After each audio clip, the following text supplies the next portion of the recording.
नमस्कार दोस्तों, आज हम कहानी को जारी रखेंगे अध्याय 4 के साथ। होरी को रात भर नींद नहीं आई। नीम के पेड़ तले अपने बांस की खाट पर पड़ा बार बार तारों की ओर देखता था। गाय के लिए नांद गाड़नी है, बैलों से अलग उसकी नांद रहे तो अच्छा है। अभी तो रात को बाहर ही रहेगी, लेकिन चौमासे में उसके लिए कोई दूसरी जगह ठीक करनी होगी। बाहर लोग नज़र लगा देते हैं, कभी कभी तो ऐसा टोना टोटका कर देते हैं कि गाय का दूध ही सूख जाता है। थन में हाथ की नहीं लगाने देती, लात मारती है। नहीं, बाहर बांधना ठीक नहीं, और बाहर नांद भी कौन गाड़ने देगा। कारिंदा साहब नज़र के लिए मुंह फैलाएंगे। छोटी छोटी बात के लिए राय साहब के पास फरियाद ले जाना भी उचित नहीं। और कारिंदे के सामने मेरी सुनता कौन है। उनसे कुछ कहूँ तो कारिंदा दुश्मन हो जाए। जल में रहकर मगर से बैर करना बड़कपन है। भीतर ही बांधूंगा। आंगन है तो छोटा सा, लेकिन एक मड़ैया डाल देने से काम चल जाएगा। अभी पहला ही बयान है, 5 शेर से कम क्या दूध देगी। शेर भर तो गोबर को भी चाहिए। रुपया दूध देकर कैसी ललचाती रहती है। अब पिए जितना चाहे। कभी कभी 2-4 शेर मालिकों को दे आया करूँगा। कारिंदा साहब की पूजा भी करनी ही होगी, और भोला के रुपए भी देना चाहिए। सगाई के ढकोसले में उसे क्यों डालूं। जो आदमी अपने ऊपर इतना विश्वास करे, उससे दगा करना नीचता है। 80 रुपए की गाय मेरे विश्वास पर दे दी। नहीं, यहाँ तो कोई एक पैसे को नहीं पतियाता। सन में क्या कुछ नहीं मिलेगा। अगर 25 रुपए भी दे दूं तो भोला को ढाढ़स हो जाए। धनिया से नाहक बता दिया। चुपके से गाय लाकर बांध देता तो चकरा जाती। लगती पूछने, किसकी गाय है, कहाँ से लाए हो। खूब दिख करके तब बताता, लेकिन जब पेट में बात पचे भी कभी 2-4 पैसे ऊपर से आ जाते हैं, उनको भी तो नहीं छिपा सकता। और यह अच्छा भी है, उसे घर की चिंता रहती है। अगर उसे मालूम हो जाए कि इनके पास भी पैसे रहते हैं तो फिर नखड़े बगाड़ने लगे। गोबर जरा आलसी है। नहीं, मैं गऊ की ऐसी सेवा करता कि जैसी चाहिए। आलसी वालसी कुछ नहीं है। इस उम्र में कौन आलसी होता। मैं भी दादा के सामने मटरगश्ती ही किया करता था। बेचारे पहर रात में कुट्टी काटने लगते, कभी द्वार पर झाड़ू लगाते, कभी खेत में खाद फेंकते। मैं पड़ा सोता रहता। कभी जगा देते तो मैं बिगड़ जाता और घर छोड़कर भाग जाने की धमकी देता था। लड़के जब अपने माँ बाप के सामने भी जिंदगी का थोड़ा सा सुख न भोगेंगे, तो फिर जब अपने सिर पर पड़ गई तो क्या भोगेंगे। दादा के मरते ही क्या मैंने घर नहीं संभाल लिया। सारा गांव यही कहता था कि होरी घर बर्बाद कर देगा, लेकिन सिर पर बोझ पड़ते ही मैंने ऐसा चोला बदला कि लोग देखते रह गए। शोभा और हीरा अलग ही हो गए। नहीं, आज इस घर की और बात होती। 3 हल एक साथ चलते, अब तीनों अलग अलग चलते हैं। सब समय का फेर है। धनिया का क्या दोष था। बेचारी जब से घर में आई, कभी तो आराम से न बैठी। डोली से उतरती सारा काम सिर पर उठा लिया। अम्मा को पान की तरह फेरती रहती थी। जिसने घर के पीछे अपने को मिटा दिया, देवरानियों से काम करने को कहती थी तो क्या बुरा करती थी। आखिर उसे भी तो कुछ आराम मिलना चाहिए। लेकिन भाग्य में आराम लिखा होता तब तो मिलता। तब देवरों के लिए मरती थी, अब अपने बच्चों के लिए मरती है। वह इतनी सीधी गमखोर निर्छल न होती तो आज शोभा और हीरा जो मूछों पर ताव देते फिरते हैं, कहीं भीख मांगते होते। आदमी कितना स्वार्थी होता है।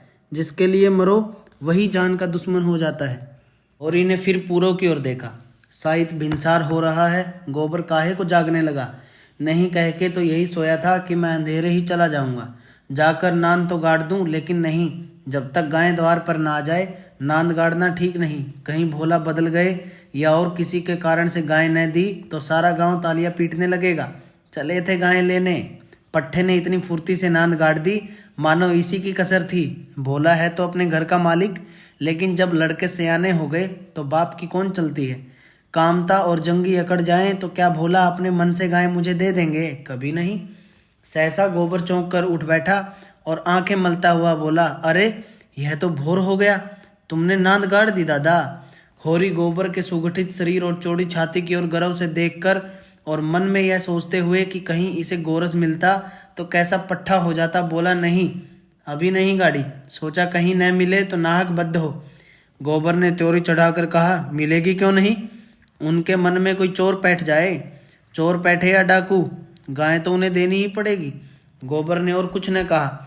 लाठी कंधे पर रखी और चल दिया। होरी उसे जाते देखता हुआ अपना कलेजा ठंडा करता रहा। अब लड़के की सगाई में देर न करनी चाहिए। 17वां लग गया, मगर करे कैसे? कहीं पैसे के भी दर्शन हो। जब से तीनों भाइयों में अलगोजा हो गया, घर की साख जाती रही। महतो लड़का देखने आते हैं, पर घर की दशा देखकर मुंह फीका करके चले जाते हैं। 2-1 राजी भी हुए तो रुपए मांगते हैं।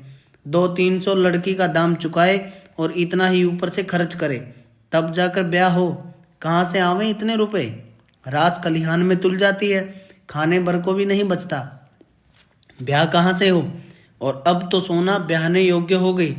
लड़के का ब्याह न हुआ न सही, लड़की का ब्याह न हुआ तो सारी बिरादरी में हंसी होगी। पहले तो उसी की सगाई करनी है, पीछे देखी जाएगी।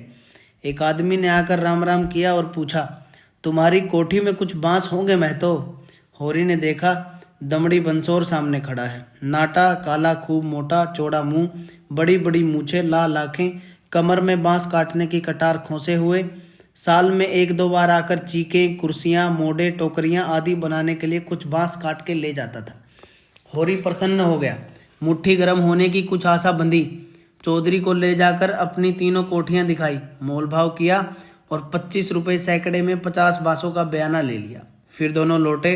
होरी ने उसे चिलम पिलाई, जलपान कराया और तब रहस्यमय भाव से बोला, मेरे बांस कभी 30 रुपये से कम में नहीं जाते, लेकिन तुम घर के आदमी हो, तुमसे क्या मोल भाव करता? तुम्हारा वह लड़का जिसकी सगाई हुई थी अभी प्रदेश से लौटा कि नहीं? चौधरी ने चिलम का दम लगाकर खांसते हुए कहा, उस लौंडे के पीछे तो मर मिटा मैं तो। जवान बहू घर में बैठी थी और वह बिरादरी की एक दूसरी औरत के साथ प्रदेश में मौज करने चल दिया। बहू भी दूसरे के साथ निकल गई। बड़ी नाकिस जात है मैं तो, किसी की नहीं होती। कितना समझाया कि तू जो चाहे खा, जो चाहे पहन, मेरी नाक न कटवा, मुदा कौन सुनता है? औरत को भगवान सब कुछ दे, रूप न दे, नहीं तो वह काबू में नहीं रहती। कोठियां तो बट गई होंगी। होरी ने आकाश की ओर देखा और मानो उसकी महानता में उड़ता हुआ बोला, सब कुछ बट गया चौधरी। जिनको लड़कों की तरह पाला पोसा वह अब बराबर के हिस्सेदार हैं, लेकिन भाई का हिस्सा खाने की अपनी नीयत नहीं है। इधर तुमसे रुपए मिलेंगे, उधर दोनों भाइयों को बांट दूंगा। 4 दिन की जिंदगी में क्यों किसी से छल कपट करूं? नहीं कह दूं कि 20 रुपये सैकड़े में बेचे हैं तो उन्हें क्या पता चलेगा? तुम उनसे कहने थोड़ी ही जाओगे। तुम्हें तो मैंने बराबर अपना भाई समझा है। व्यवहार में हम भाई के अर्थ का कितना ही दुरुपयोग करें, लेकिन उसकी भावना में जो पवित्रता है वह हमारी कालिमा से कभी मलिन नहीं होती। होरी ने प्रत्यक्ष रूप से यह प्रस्ताव करके चौधरी के मुंह की ओर देखा कि वह स्वीकार करता है या नहीं। उसके मुख पर कुछ ऐसा मिथ्या विनीत भाव प्रकट हुआ जो भिक्षा मांगते समय मोटे भिक्षुकों पर आ जाता है। चौधरी ने होरी का आसन पाकर चाबुक जमाया। हमारा तुम्हारा पुराना भाईचारा है मैं तो, ऐसी बात है भला, लेकिन बात यह है कि ईमान आदमी बेचता है तो किसी लालच से। 20 रुपये नहीं, मैं 15 रुपये कहूँगा, लेकिन जो 20 रुपये के दाम लो। होरी ने खसिया कर कहा, तुम तो चौधरी अंधेर करते हो। 20 रुपये में कहीं ऐसे बांस जाते हैं? ऐसे क्या, इससे अच्छे बांस जाते हैं 10 रुपये पर। हाँ, 10 कोस और पश्चिम चले जाओ। मोल बांस का नहीं है, शहर के नगीचे का होने का है। आदमी सोचता है जितनी देर वहां जाने में लगेगी उतनी देर में 2-4 रुपये का काम हो जाएगा। सौदा पट गया। चौधरी ने मिर्जई उतार कर छान पर रख दी और बांस काटने लगा। ऊख की सिंचाई हो रही थी। हीरा बहू कलेवा लेकर कुएं पर जा रही थी। चौधरी को बांस काटते देखकर घूंघट के अंदर से बोली, कौन बांस काटता है? यहाँ बांस न कटेंगे।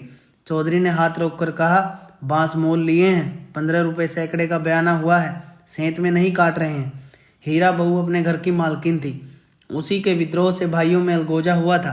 धनिया को परास्त करके शेर हो गई थी। हीरा कभी कभी उसे पीटता था। अभी हाल में इतना मारा था कि वह कई दिन तक खाट से न उठ सकी, लेकिन अपना पदाधिकार वह किसी तरह न छोड़ती। हीरा क्रोध में उसे मारता था, लेकिन चलता था इसी के इशारों पर, उस घोड़े की भांति जो कभी कभी स्वामी को लात मारकर भी उसी के आसन के नीचे चलता है। कलेवे की टोकरी सिर से उतार कर बोली, 15 रुपये में हमारे बांस न जाएंगे। चौधरी औरत जात से इस विषय में बातचीत करना नीति विरुद्ध समझते थे। बोले, जाकर अपने आदमी को भेज दो, जो कुछ कहना हो आकर कहें। हीरा बहू का नाम था पुन्नी। बच्चे 2 ही हुए थे, लेकिन ढल गई थी। बनाव सिंगार में समय के आघात का शमन करना चाहती थी, लेकिन गृहस्थी में भोजन ही का ठिकाना न था। सिंगार के लिए पैसे कहाँ से आते? इस अभाव और विवशता ने उसकी प्रकृति का जल सूखा कर कठोर और शुष्क बना दिया था, जिस पर एक बार गावड़ा भी उचट जाता था। समीप पाकर चौधरी का हाथ पकड़ने की चेष्टा करती हुई बोली, आदमी को क्यों भेज दूं? जो कुछ कहना हो मुझसे कहो न। मैंने कह दिया, मेरे बांस न कटेंगे। चौधरी हाथ छुड़ाता था और पुन्नी बार बार पकड़ लेती थी। 1 मिनट तक यही हाथापाई होती रही। अंत में चौधरी ने उसे जोर से पीछे ढकेल दिया। पूनी धक्का खाकर गिर पड़ी, मगर फिर संभली और पांव से तल्ली निकालकर चौधरी के सिर, मुंह, पीठ पर अंधाधुंध जमाने लगी। बनसोर होकर उसे ढकेल दे। उसका यह अपमान मारती जाती थी और रोती भी जाती थी। चौधरी उसे धक्का देकर नारी जाति पर बल का प्रयोग करके गच्चा खा चुका था। खड़े खड़े मार खाने के सिवा इस संकट से बचने की उसके पास और कोई दवा न थी। पुन्नी का रोना सुनकर होरी भी दौड़ा हुआ आया। पुन्नी ने उसे देखकर और जोर से चिल्लाना शुरू कर दिया। होरी ने समझा चौधरी ने पुनिया को मारा है। खून ने जोश मारा और अलगोजे की ऊंची बाधा को तोड़ता हुआ सब कुछ अंदर समेटने के लिए बाहर निकल पड़ा। चौधरी की ओर जोर से एक लात जमाकर बोला, अब अपना भला चाहते हो चौधरी तो यहाँ से चले जाओ, नहीं तुम्हारी लाश उठेगी। तुमने अपने को समझा क्या है? तुम्हारी इतनी मजाल कि मेरी बहू पर हाथ उठाओ। चौधरी कस्में खा खा कर अपने सफाई देने लगा। तल्लियों की चोट में उसकी अपराधी आत्मा मौन थी। यह लात उसे निरपराध मिली और उसके फले हुए फूले हुए गाल आंसुओं से भीग गए। उसने तो बहू को छुआ भी नहीं। क्या वह इतना गंवार है कि महतों के घर की औरतों पर हाथ उठाएगा? होरी ने अविश्वास करके कहा, आंखों में धूल मत झोंको चौधरी, तुमने कुछ कहा नहीं तो बहू झूठ झूठ रोती है। रुपए की गर्मी है तो वह निकाल दी जाएगी। अलग है तो क्या हुआ, है तो एक खून। कोई तिरछी आंख से देखे तो आंख निकाल लें। पुन्नी चंडी बनी हुई थी, गला गाड़ कर बोली, तूने मुझे धक्का देकर गिरा नहीं दिया, खा जा अपने बेटे की कसम। हीरा को खबर मिली कि चौधरी और पुनिया में लड़ाई हो रही है। चौधरी ने पुनिया को धक्का दिया। पुनिया ने तल्लियों से पीटा। उसने पूर्व वहीं छोड़ा और ओंगी लिए घटनास्थल की ओर चला। गांव में अपने क्रोध के लिए प्रसिद्ध था। छोटा ढील गठा हुआ शरीर, आंखें कोड़ी की तरह निकल आई थी और गर्दन की नसें तन गई थी। मगर उसे चौधरी का क्रोध न था, क्रोध था पुनिया पर। वह क्यों चौधरी से लड़ी? क्यों उसकी इज्जत मिट्टी में मिला दी? बंसोर से लड़ने झगड़ने का उसे क्या प्रयोजन था? उसे जाकर हीरा से समाचार कह देना चाहिए था। हीरा जैसा उचित समझता करता। वह उससे लड़ने क्यों गई? उसका बस होता तो वह पुनिया को पर्दे पर रखता। पुनिया किसी बड़े से मुंह खोलकर बातें करे, यह उसे असह्य था। वह खुद जितना उद्दंड था, पुनिया को उतना ही शांत रखना चाहता था। जब भैया ने 15 रुपए में सौदा कर लिया तो यह बीच में कूदने वाली कौन? आते ही उसने पुन्नी का हाथ पकड़ लिया और घसीटता हुआ अलग ले जाकर लगा लाते जमाने। हरामजादी, तू हमारी नाक कटाने पर लगी हुई है। तू छोटे छोटे आदमियों से लड़ती फिरती है। किसकी पगड़ी नीची होती है बता? एक लात और जमा कर। हम तो वहाँ कलेऊ की बाट देख रहे हैं, तू यहाँ लड़ाई ठाने बैठी है। इतनी बेशर्मी, आंखों का पानी ऐसा गिर गया, खोद कर गाड़ दूंगा। पुन्नी हाय हाय करती जाती थी और कोसती जाती थी। तेरी मिट्टी उठे, तुझे हैजा हो जाए, तुझे मरी आवे, देवी मैया तुझे लील जाए, तुझे इन्फ्लुएंजा हो जाए, भगवान करे तू कोढ़ी हो जाए, हाथ पांव कट कट कर गिरे। और गालियां तो हीरा खड़ा खड़ा सुनता रहा, लेकिन यह पिछली गाली उसे लग गई। हैजा मरी आदि में कोई विशिष्ट कष्ट न था। इधर बीमार पड़े उधर विदा हो गए, लेकिन कोढ़, यह घिनौनी मौत और उससे भी घिनौना जीवन। वह तिलमिला उठा, दांत पीसता हुआ पुनिया पर झपटा और झोंटे पकड़कर फिर उसका सिर जमीन पर रगड़ता हुआ बोला, हाथ पांव कटकर गिर जाएंगे तो मैं तुझे लेकर चाटूंगा। तू ही मेरे बाल बच्चों को पालेगी हैं? तू इतनी बड़ी गृहस्थी चलाएगी? तू तो दूसरा अवतार करके किनारे खड़ी हो जाएगी। चौधरी को पुनिया की इस दुर्गति पर दया आ गई। हीरा को उदारता पूर्वक समझाने लगा, हीरा मैं तो अब जाने दो, बहुत हुआ। क्या हुआ? बहू ने मुझे मारा, मैं तो छोटा नहीं हो गया। धन्य भाग कि भगवान ने यह दिन तो दिखाया। हीरा ने चौधरी को डांटा, तुम चुप रहो चौधरी, नहीं मेरे क्रोध में पड़ जाओगे तो बुरा होगा। औरत जात इसी तरह बहकती है। आज को तुमसे लड़ गई, कल को दूसरों से लड़ जाएगी। तुम भूले मानुस हो, हंसकर टाल दिए। दूसरा तो बर्दाश्त न करेगा, कहीं उसने भी हाथ छोड़ दिया तो कितनी आबरू रह जाएगी बताओ। इस ख्याल ने उसके क्रोध को फिर भड़काया। लपका था कि होरी ने दौड़कर पकड़ लिया और उसे पीछे हटाते हुए बोला, अरे हो तो गया, देख तो लिया दुनिया ने कि तुम बड़े बहादुर हो, अब क्या उसे पीस कर पी जाओगे। हीरा अब भी बड़े भाई का अदब करता था, सीधे सीधे न लड़ता था। चाहता तो एक झटके में अपना हाथ छुड़ा लेता, लेकिन इतनी बेअदबी न कर सका। चौधरी की ओर देखकर बोला, अब खड़े क्या ताकते हो, जाकर अपने बांस काटो। मैंने सही कर दिया, 15 रुपये सैकड़े में तय है। कहाँ तो पुन्नी रो रही थी, कहाँ जमक कर उठी और अपना सिर पीट कर बोली, लगा दे घर में आग, मुझे क्या करना है। भाग फूट गया कि तुझ जैसे कसाई के पाले पड़ी, लगा दे घर में आग। उसने कलेऊ की टोकरी वहीं छोड़ दी और घर की ओर चली। हीरा गरजा, वहां कहाँ चली, चल कुएं पर, नहीं खून पी जाऊंगा। पूनिया के पांव रुक गए। इस नाटक का दूसरा अंक न खेलना चाहती थी। चुपके से टोकरी उठाकर रोती हुई कुएं की ओर चली। होरी भी पीछे पीछे चला। होरी ने कहा, अब फिर मारधाड़ न करना, इससे औरत बेशरम हो जाती है। धनिया ने द्वार पर आकर हाँक लगाई, तुम वहां खड़े खड़े क्या तमाशा देख रहे हो, कोई तुम्हारी सुनता भी है कि यूं सो शिक्षा दे रहे हो। उस दिन इसी बहू ने तुम्हें घूंघट की आड़ में डांडी जार कहा था, भूल गए। बहुरिया होकर प्राय मर्दों से लड़ेगी तो डांटी न जाएगी। होरी द्वार पर आकर नटकपन के साथ बोला, और जो मैं इसी तरह तुझे मारूं, क्या कभी मारा नहीं है जो मारने की साध बनी हुई है। इतनी बेदर्दी से मारता तो तू घर छोड़कर भाग जाती। पुनिया बड़ी गमखोर है। ओहो, ऐसे ही तो बड़े दर्द वाले हो, कभी इस मार का दाग बना हुआ है। हीरा मारता है तो दुलारता भी है। तुमने खाली मारना सीखा, दुलार करना सीखा ही नहीं। मैं ही ऐसा हूं कि तुम्हारे साथ निभा हुआ। अच्छा रहने दे, बहुत हुआ, अपना बखान न कर। तू ही रूठ रूठ कर नहर भागती थी, जब महीनों खुशामद करता था तब जाकर आती थी। जब अपने गरज सताती थी तब मनाने वाले लाला मेरे दुलार से नहीं जाते थे। इसी से तो मैं सबसे तेरा बखान करता हूँ। वैवाहिक जीवन के प्रभाव में लालसा अपने गुलाबी मादकता के साथ उदय होती है और हृदय के सारे प्रकाश को अपने माधुर्य की सुनहरी किरणों से रंजित कर देती है। फिर मध्याह्न का प्रखर ताप आता है, अक्षण अक्षण पर बगुले उठते हैं और पृथ्वी कांपने लगती है। लालसा का सुनहरा आवरण हट जाता है और वास्तविकता अपने नग्न रूप में सामने आ खड़ी होती है।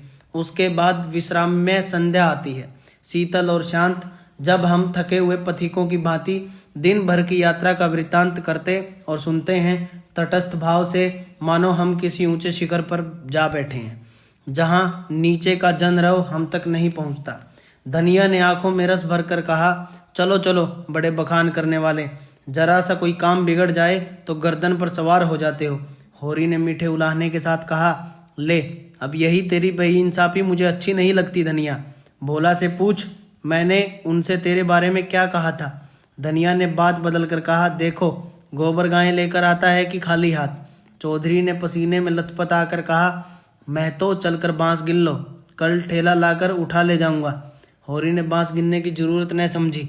चौधरी ऐसा आदमी नहीं है, फिर एक आध बांस बेसी काट ही लेगा तो क्या, रोज ही तो मंगनी बांस कटते रहते हैं। सहालगों में तो मंडप बनाने के लिए लोग दर्जनों बांस काट ले जाते हैं।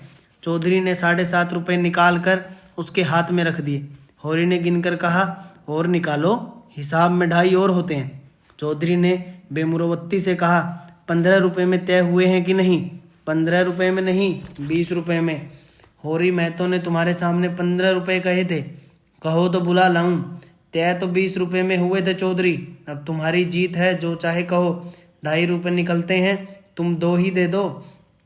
मगर चौधरी कच्ची गोलियां न खेला था, अब उसे किसका डर। होरी के मुंह में तो ताला पड़ा हुआ था, क्या कहे, माथा ठोक रह गया। बस इतना बोला, यह अच्छी बात नहीं। चौधरी, 2 रुपये दबाकर राजा न हो जाओगे। चौधरी तीक्ष्ण स्वर में बोला, और तुम क्या भाइयों के थोड़े से पैसे दबाकर राजा हो जाओगे। 2.5 रुपये पर अपना ईमान बिगाड़ रहे थे, उस पर मुझे उपदेश देते हो। अभी पर्दा खोल दूं तो सिर नीचा हो जाए। होरी पर जैसे सैकड़ों जूते पड़ गए। चौधरी तो रुपए सामने जमीन पर रखकर चला गया, पर वह नीम के नीचे बैठा बड़ी देर तक पछताता रहा। वह कितना लोभी और स्वार्थी है, इसका उसे आज पता चला। चौधरी ने 2.5 रुपये दे दिए होते तो वह खुशी से कितना फूल उठता। अपने चालाकी को सराहता कि बैठे बैठाए 2.5 रुपये मिल गए। ठोकर खाकर ही तो हम सावधानी के साथ पग उठाते हैं। धनिया अंदर चली गई थी, बाहर आई तो रुपए जमीन पर पड़े दिखे। गिनकर बोली, और रुपए क्या हुए, 10 न चाहिए। होरी ने लंबा मुंह बनाकर कहा, हीरा ने 15 रुपए में दे दिए तो मैं क्या करता, हीरा 5 रुपए में दे दे, हम नहीं देते इन दामों। वहाँ मारपीट हो रही थी, मैं बीच में क्या बोलता। होरी ने अपने पराजय अपने मन में ही डाल ली, जैसे कोई चोरी से आम तोड़ने के लिए पेड़ पर चढ़े और गिर पड़ने पर धूल झाड़ता हुआ उठ खड़ा हो कि कोई देख न ले। जीत कर आप अपने धोखेबाजियों की ढींग मार सकते हैं। जीत में सब कुछ माफ है, हार की लज्जा तो पी जाने की ही वस्तु है। धनिया पति को फटकारने लगी। ऐसे अवसर उसे बहुत कम मिलते थे। होरी उससे चतुर था, पर आज बाजी उसके साथ थी। हाथ मटका कर बोली, क्यों न हो भाई, ने 15 रुपए कह दिए तो तुम कैसे टोकते। अरे राम राम, लाडले भाई का दिल छोटा हो जाता कि नहीं। फिर जब इतना बड़ा अनर्थ हो रहा था कि लाडली बहू के गले पर छुरी चल रही थी, तो भला तुम कैसे बोलते। उस वक़्त कोई तुम्हारा सरबस लूट लेता तो भी तुम्हें सुध न होती। होरी चुपचाप सुनता रहा। मिनका तक नहीं, झुंझलाहट हुई, क्रोध आया, खून खोला, आंख जली, दांत भी पीसे, लेकिन बोला नहीं। चुपके से कुदाल उठाई और ऊख घोड़ने चला। धनिया ने कुदाल छीन कर कहा, क्या अभी सवेरा है जो ऊख घोड़ने चले। सूरज देवता माथे पर आ गए, नहाने धोने जाओ, रोटी तैयार है। होरी ने गुन्ना कर कहा, मुझे भूख नहीं है। धनिया ने जले पर नमक छिड़का। हाँ, काहे को भूख लगेगी, भाई ने बड़े बड़े लड्डू खिला दिए हैं ना, भगवान ऐसे सपूत भाई सबको दें। होरी बिगड़ा और क्रोध अब रस्सियां तुड़ा रहा था। तू आज मार खाने पर लगी हुई है। धनिया ने निकली विनय का नाटक करके कहा, क्या करूं, तुम दुलार ही इतना करते हो कि मेरा सिर फिर गया है। तू घर में रहने देगी कि नहीं। घर तुम्हारा, मालिक तुम, मैं भला कौन होती हूँ तुम्हें घर से निकालने वाली। होरी आज धनिया से किसी तरह पेश नहीं पा सकता। उसकी अकल जैसे कुंद हो गई है। इन व्यंग बाणों के रोकने के लिए उसके पास कोई ढाल नहीं है। धीरे से कुदाल रख दी और गमछा लेकर नहाने चला गया। लौटा कोई आधे घंटे में, मगर गोबर अभी तक ना आया था। अकेले कैसे भोजन करे। लोंडा वहां जाकर सो रहा। बोला कि वह मदमाती छोकरी है ना झुनिया, उसके साथ हंसी दिल्लगी कर रहा होगा। कल भी तो उसके पीछे लगा हुआ था। नहीं गाय दी तो लौट क्यों नहीं आया, क्या वहां ढही देगा। धनिया ने कहा, अब खड़े क्या हो, गोबर सांझ को आएगा। होरी ने और कुछ ने कहा। कहीं धनिया फिर ने कुछ कह बैठे। भोजन करके नीम की छांव में लेट रहा। रूपा रोती हुई आई, नंगे बदन पर एक लंगोटी लगाए, जबरे बाल इधर उधर बिखरे हुए होरी की छाती पर लौट गई। उसकी बड़ी बहन सोना कहती है, गाय आएगी तो उसका गोबर मैं पाथूंगी। रूपा यह नहीं बर्दाश्त कर सकती है। सोना ऐसी कहाँ की बड़ी रानी है कि सारा गोबर आप पाट डाले। रूपा उससे किस बात में कम है। सोना रोटी पकाती है तो क्या रूपा बर्तन नहीं मांजती। सोना पानी लाती है तो क्या रूपा कुएं पर रस्सी नहीं ले जाती। सोना तो कलसा भरकर इठलाती चली आती है, रस्सी समेट कर रूपा ही लाती है। गोबर दोनों साथ पाती हैं। सोना खेत गोड़ने जाती है तो क्या रूपा बकरी चराने नहीं जाती। फिर सोना क्यों अकेली गोबर पाथेगी। यह अन्याय रूपा कैसे सहे। होरी ने उसके भोलेपन पर मुग्ध होकर कहा, नहीं, गाय का गोबर तू पाथना, सोना गाय के पास आए तो भगा देना। रूपा ने पिता के गले में हाथ डालकर कहा, दूध भी मैं ही दोहूंगी। हाँ हाँ, तू न दूहेगी तो और कौन दूहेगा, वह मेरी गाय होगी। हाँ, 16 आने तेरी। रूपा प्रसन्न होकर अपने विजय का शुभ समाचार पराजित सोना को सुनाने चली। गाय मेरी होगी, उसका दूध मैं दूहूंगी, उसका गोबर मैं पाथूंगी, तुझे कुछ न मिलेगा। सोना उम्र में किशोरी, देह के गठन में युवती और बुद्धि से बालिका थी। जैसे उसका यौवन उसे आगे खींचता था, बालपन पीछे।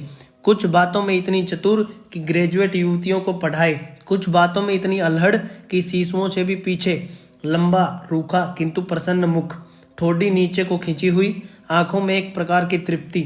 न केसों में तेल, न आंखों में काजल, न देह पर कोई आभूषण। जैसे गृहस्थी के भार ने यौवन को दबाकर बोना कर दिया हो। सिर को एक झटका देकर बोली, जा तू गोबर पात। जब तू दूध दूह कर रखेगी तो मैं पी जाऊंगी। मैं दूध की हांडी ताले से बंद करके रखूंगी। मैं ताला तोड़कर दूध निकाल कर लाऊंगी। यह कहती हुई वह बाग की तरफ चल दी। आम गदरा गए थे। हवा के झोंकों से एक आध जमीन पर गिर पड़ते थे। लू के मारे चुचके पीले, लेकिन बाल वृंद उन्हें टपके समझकर बाग को घेरे रहते थे। रूपा भी बहन के पीछे होली।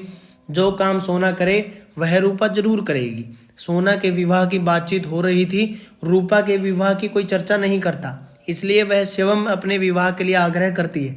उसका दूल्हा कैसा होगा, क्या क्या लाएगा, उसे कैसे रखेगा, उसे क्या खिलाएगा, क्या पहनाएगा, इसका वह बड़ा विशद वर्णन करती, जिसे सुनकर कदाचित कोई बालक उससे विवाह करने पर राजी न होता। सांझ हो रही थी। होरी ऐसा अलसाया कि ऊ घोड़ने न जा सका। बैलों को नांद में लगाया, सानी खली दी और एक चिलम भरकर पीने लगा। इस फसल में सब कुछ खलिहान में तोल देने पर भी कोई 300 करज था, जिस पर कोई 100 रुपये सूद के बढ़ते जाते थे। मंगरू साहस से आज 5 साल हुए। बैल के लिए 60 रुपये लिए थे, जिसमें 60 दे चुका था, पर वह 60 रुपये ज्यों के त्यों बने हुए थे। दाता दीन पंडित से 30 रुपये लेकर आलू बोए थे। आलू तो चोर खोद ले गए और उस 30 के इन 3 वर्षों में 100 हो गए थे। दुलारी विधवा सहुआइन थी, जो गांव में नौन तेल तंबाकू की दुकान रखे हुए थी। बंटवारे के समय उससे 40 रुपये लेकर भाइयों को देना पड़ा था। उससे भी लगभग 100 रुपये हो गए थे, क्योंकि आने रुपये का ब्याज था। लगान के भी अभी 25 रुपये बाकी पड़े हुए थे और दशहरे के दिन सगुन के रुपयों का भी कोई प्रबंध करना था। बांसों के रुपये बड़े अच्छे समय पर मिल गए। सगुन की समस्या हल हो जाएगी, लेकिन कौन जाने, यहाँ तो एक ढेला भी हाथ में आ जाए तो गांव में शोर मच जाता है और लेनदार चारों तरफ से नोचने लगते हैं। ये 5 रुपये तो वह सगुन में देगा, चाहे कुछ हो जाए। मगर अभी जिंदगी के 2 बड़े बड़े काम सिर पर सवार थे, गोबर और सोना का विवाह। बहुत हाथ बांधने पर भी 300 से कम खर्च न होंगे। ये 300 किसके घर से आएंगे? कितना चाहता है कि किसी से एक पैसा कर्ज ना ले, जिसका आता हो उसका पाई पाई चुका दे, लेकिन हर तरह का कष्ट उठाने पर भी गला नहीं छूटता।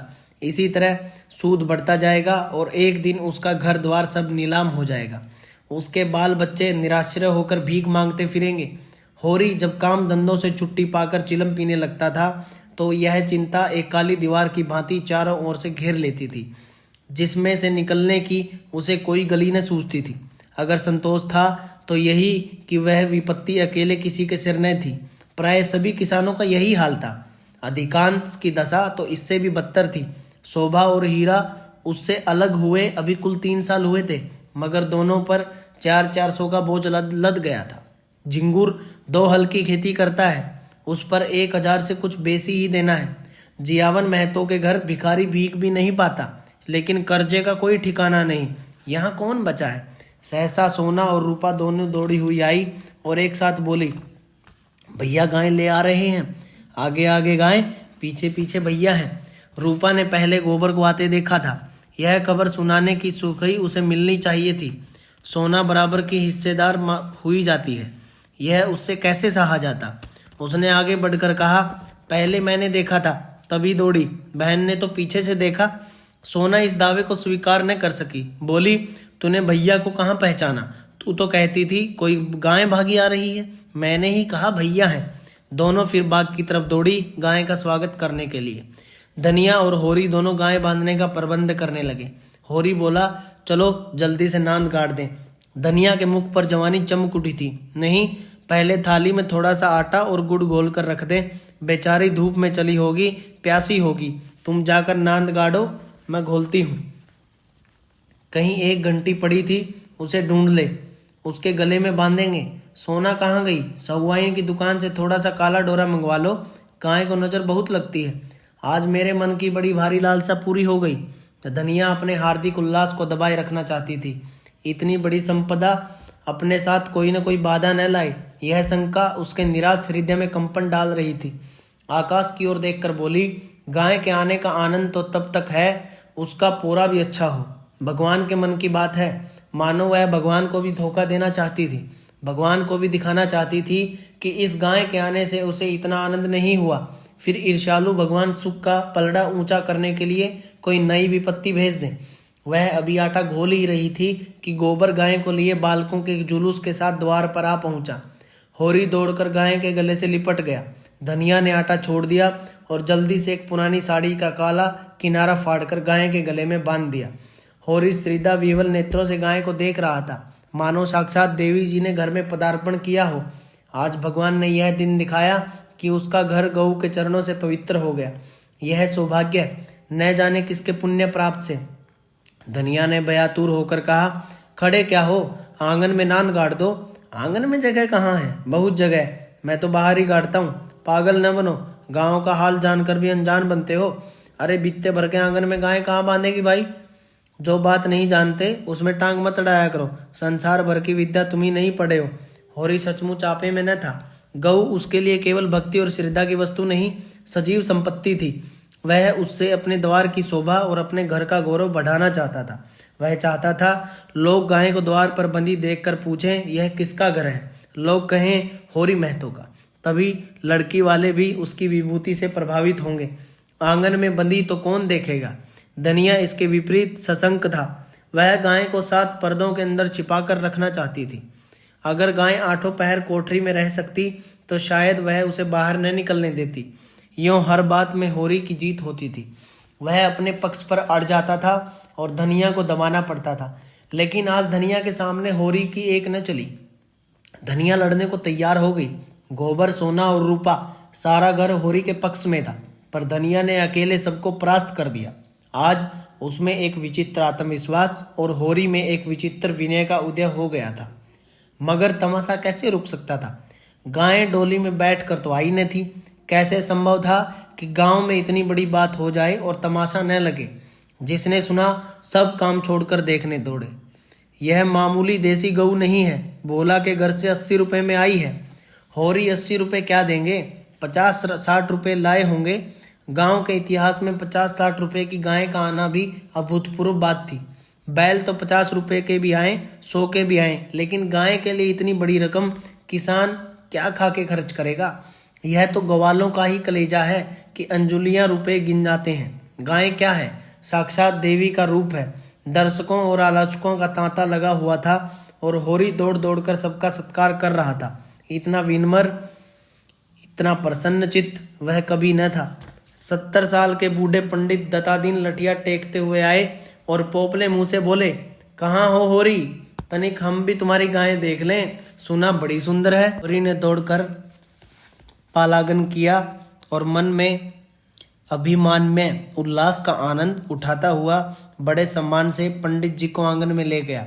महाराज ने गऊ को अपने पुरानी अनुभवी आंखों से देखा।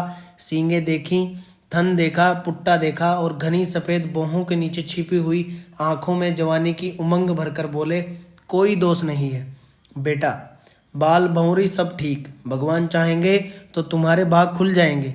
ऐसे अच्छे लक्षण हैं कि वाह, बस रातिब न कम होने पाए। एक एक बाछा 100-100 का होगा। होरी ने आनंद के सागर में डुबकियां खाते हुए कहा, सब आपका आशीर्वाद है दादा। दाता दीन ने सुरती की पीक थूकते हुए कहा, मेरा आशीर्वाद नहीं है बेटा, भगवान की दया है। यह सब प्रभु की दया है। रुपए नगद दिए। होरी ने बेपर की उड़ाई। अपने महाजन के सामने भी अपने समृद्धि प्रदर्शन का ऐसा अवसर पाकर वह कैसे छोड़े। टके की नई टोपी सिर पर रखकर जब हम अकड़ने लगते हैं, जरा देर के लिए किसी सवारी पर बैठकर जब हम आकाश में उड़ने लगते हैं, तो इतनी बड़ी विभूति पाकर क्यों न उसका दिमाग आसमान पर चढ़े। भोला ऐसा भला मानस नहीं है महाराज। नगद गिनाए पूरे चौकस। अपने महाजन के सामने यह ढींग मारकर होरी ने नादानी तो की थी, पर दाता दीन के मुख पर असंतोष का कोई चिन्ह न दिखाई दिया। इस कथन में कितना सत्य है, यह उनकी उन बुझी हुई आंखों में छिपा न रह सका, जिनमें ज्योति की जगह अनुभव छिपा बैठा था। प्रसन्न होकर बोले, कोई हरज नहीं बेटा, कोई हरज नहीं, भगवान सब कल्याण करेंगे। 5 सेर दूध है, इसमें बच्चे के लिए छोड़कर। धनिया ने तुरंत टोका, अरे नहीं महाराज, इतना दूध कहाँ, बुढ़िया तो हो गई है, फिर यहाँ रातिब कहाँ धराए। दाता दीन ने मरम भरी आंखों से देखकर उसकी सतर्कता को स्वीकार किया, मानो कह रहे हो, गृहिणी का यही धर्म है, सीटना मर्दों का काम है, उन्हें सीटने दो। फिर रहस्य भरे स्वर में बोले, बाहर न बांधना, इतना कहे देते हैं।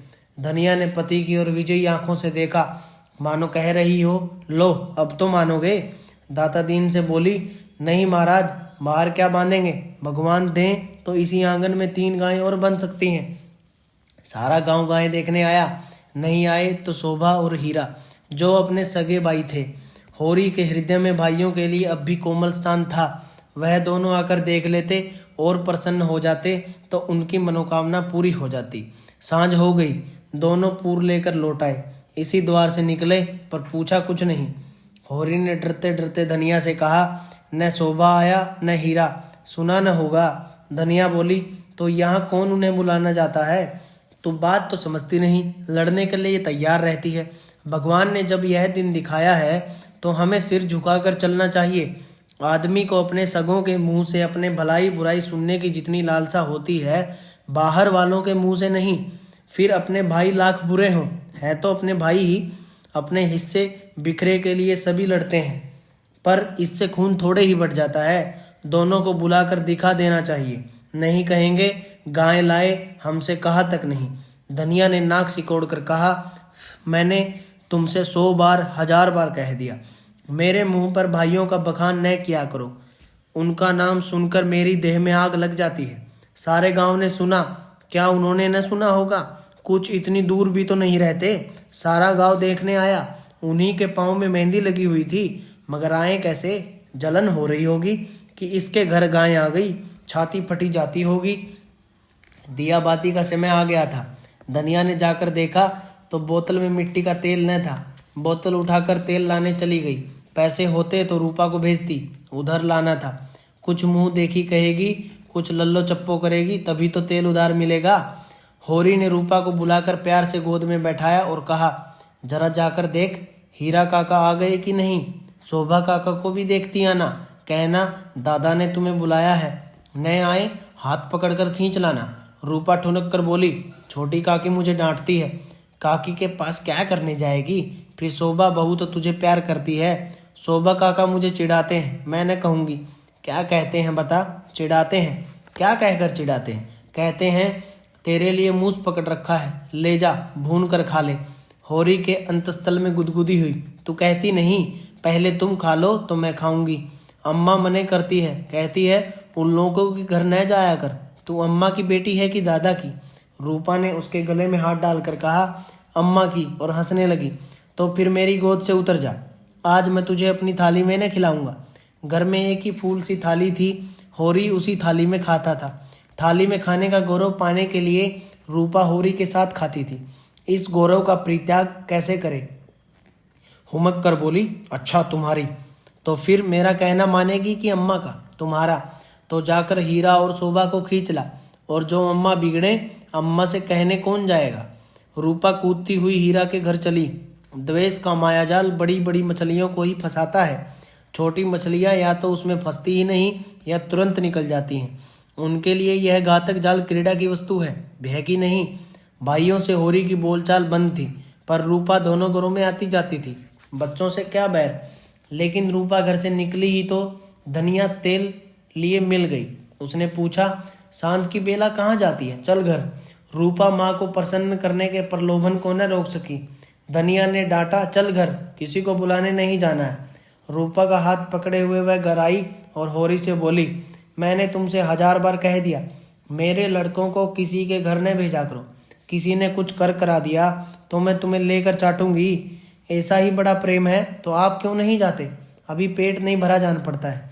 होरी नान जमा रहा था, हाथों में मिट्टी लपेटे हुए अज्ञान का अभिनय करके बोला, किस बात पर बिगड़ती है भाई? यह तो अच्छा नहीं लगता कि अंधे कुकुर की तरह हवा को फूंका मारे। धनिया को कुप्पी में तेल डालना था। इस समय झगड़ा न बढ़ाना चाहती थी। रूपा भी लड़कों में जा मिली।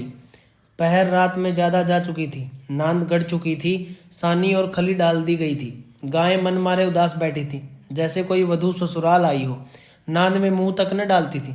होरी और गोबर खाकर आधी आधी रोटियां उसके लिए लाए, पर उसने सूंघा तक नहीं। मगर यह कोई नई बात न थी।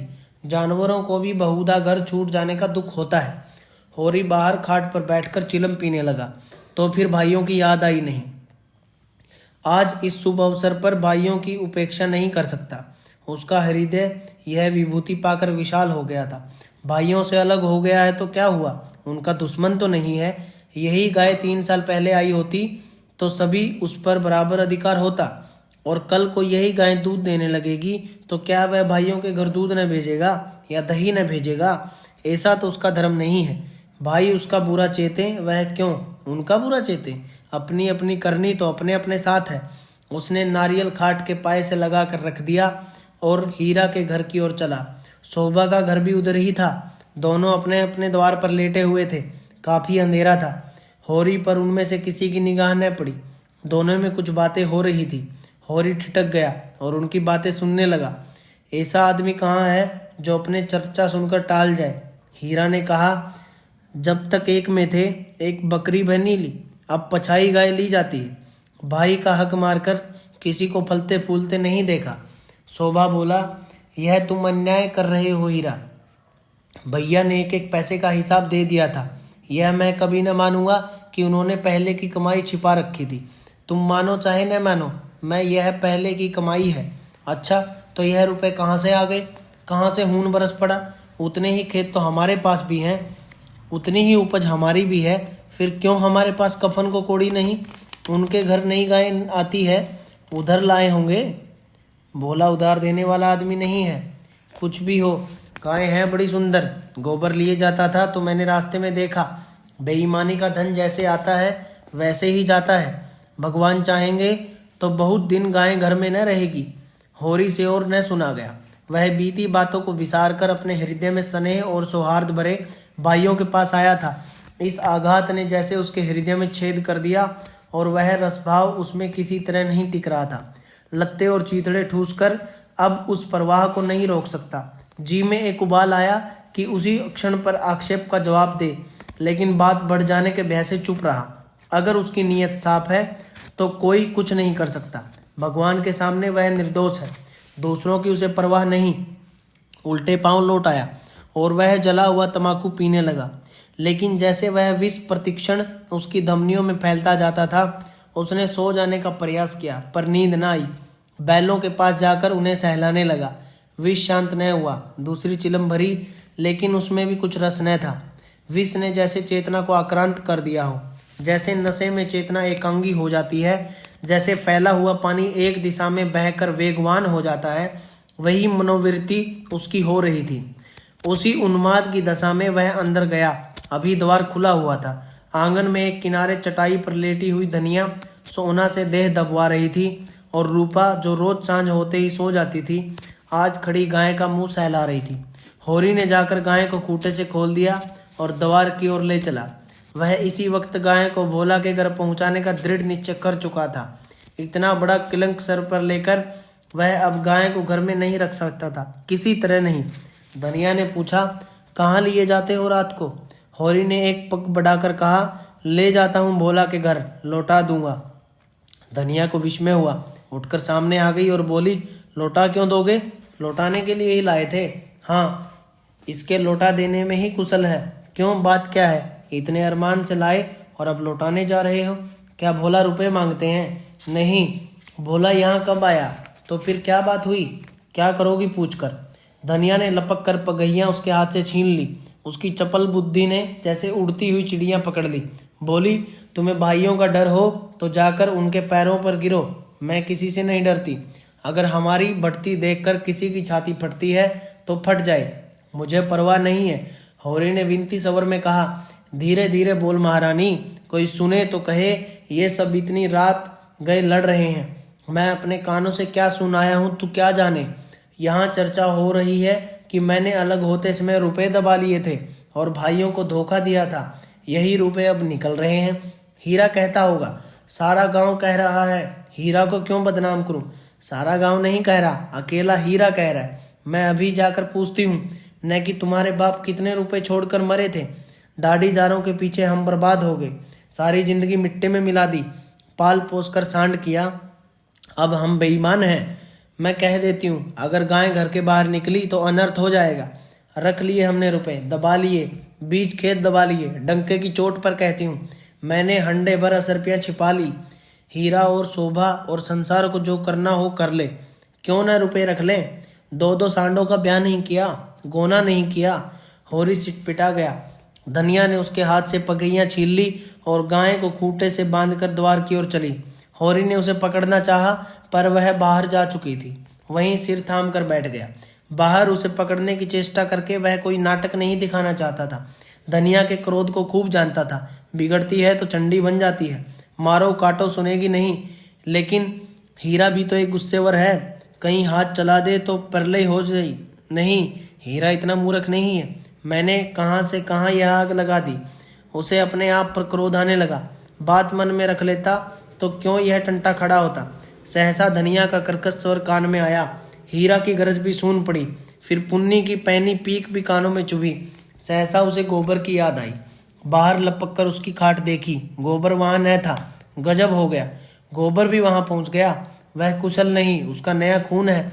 न जाने क्या कर बैठे, लेकिन होरी वहां कैसे जाए। हीरा कहेगा आप तो बोलते नहीं, जाकर इस डायन को लड़ने के लिए भेज दिया। कोलाहल प्रतिक्षण प्रचंड होता जाता था। सारे गांव में जाग पड़ गई। मालूम होता था कहीं आग लग गई है और लोग खाट से उठ उठ बुझाने दौड़ जा रहे हैं। इतनी देर तक तो वह जब्त किए बैठा रहा, फिर न रहा गया। धनिया पर क्रोध आया। वह क्यों चढ़कर लड़ने गई। अपने घर में आदमी न जाने किसको क्या कहता है। जब तक कोई मुंह पर बात न कहे, यही समझना चाहिए कि उसने कुछ नहीं कहा। होरी की कृषक प्रकृति झगड़े से भागती थी। चार बातें सुनकर गम खा जाना, इससे कहीं अच्छा है आपस में तनाजा हो। कहीं मारपीट हो जाए तो थाना पुलिस हो। बंदे बंदे फिरो, सबकी चिरौरी करो, अदालत की धूल फांको, खेती बाड़ी जहन्नुम में मिल जाए। उसका हीरा पर तो कोई बस न था, मगर धनिया को तो वह जबरदस्ती खींच ला सकता है। बहुत होगा, गालियां दे लेगी, एक दो दिन रूठी रहेगी, थाना पुलिस की नौबत तो ना आएगी।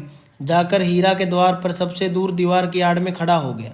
एक सेनापति की भांति मैदान में आने के पहले परिस्थिति को अच्छी तरह से समझ लेना चाहता था। अगर अपने जीत हो रही है तो बोलने की कोई जरूरत नहीं, हार हो रही है तो तुरंत कूद पड़ेगा। देखा तो वहां 50 आदमी जमा हो गए हैं। पंडित दाता दीन, लाला पटेश्वरी, दोनों ठाकुर जो गांव के कर्ता धर्ता थे, सभी पहुंचे हुए हैं। धनिया का पल्ला हल्का हो रहा था। उसकी उग्रता जनमत को उसके विरुद्ध किए देती थी। वह रणनीति में कुशल न थी। क्रोध में ऐसी जली कटी सुना रही थी कि लोगों की सहानुभूति उससे दूर होती जाती थी। वह गरज रही थी, तू हमें देखकर क्यों जलता है, हमें देखकर क्यों तेरी छाती फटती है। पाल पोस कर जवान कर दिया, यह इसका इनाम है। हमने न पाला होता तो आज कहीं भीख मांगते होते, ईख की छां भी न मिलती। होरी को ये शब्द जरूरत से ज्यादा कठोर जान पड़े। भाइयों का पालना पोसना तो उसका धर्म था।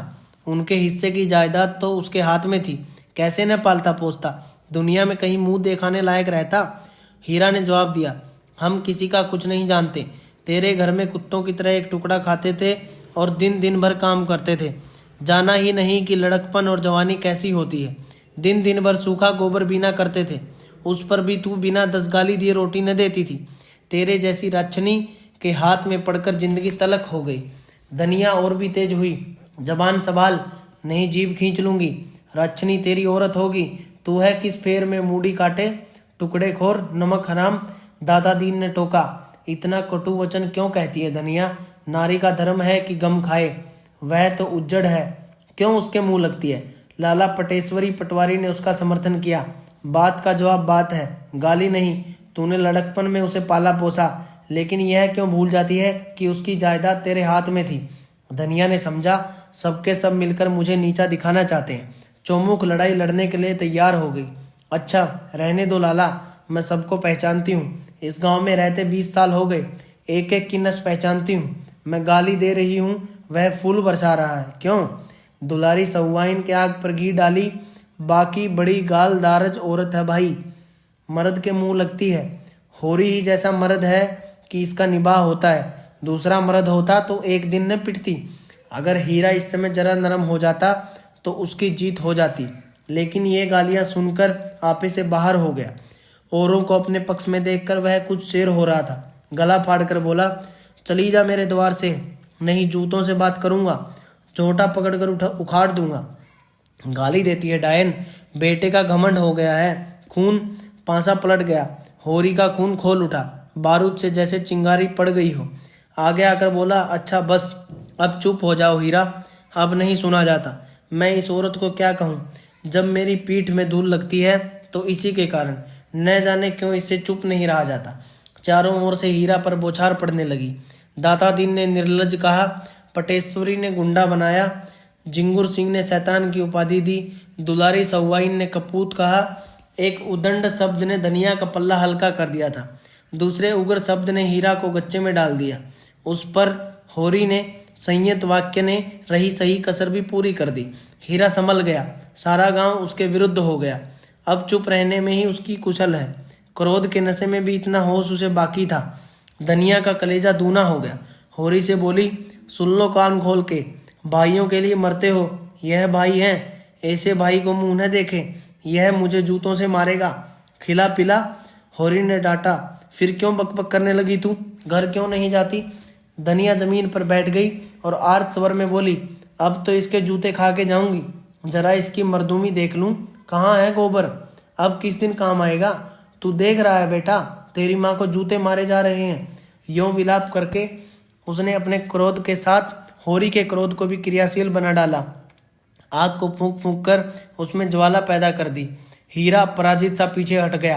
पुन्नी उसका हाथ पकड़कर घर की ओर खींच रही थी। सहसा धनिया ने सिहनी की भांति झपट कर हीरा को इतने जोर से धक्का दिया कि वह दम से गिर पड़ा और बोली, कहाँ जाता है, जूते मार, मार जूते, देखूं तेरी मर्दूमी। होरी ने दौड़कर उसका हाथ पकड़ लिया और घसीटता हुआ घर ले चला। धन्यवाद।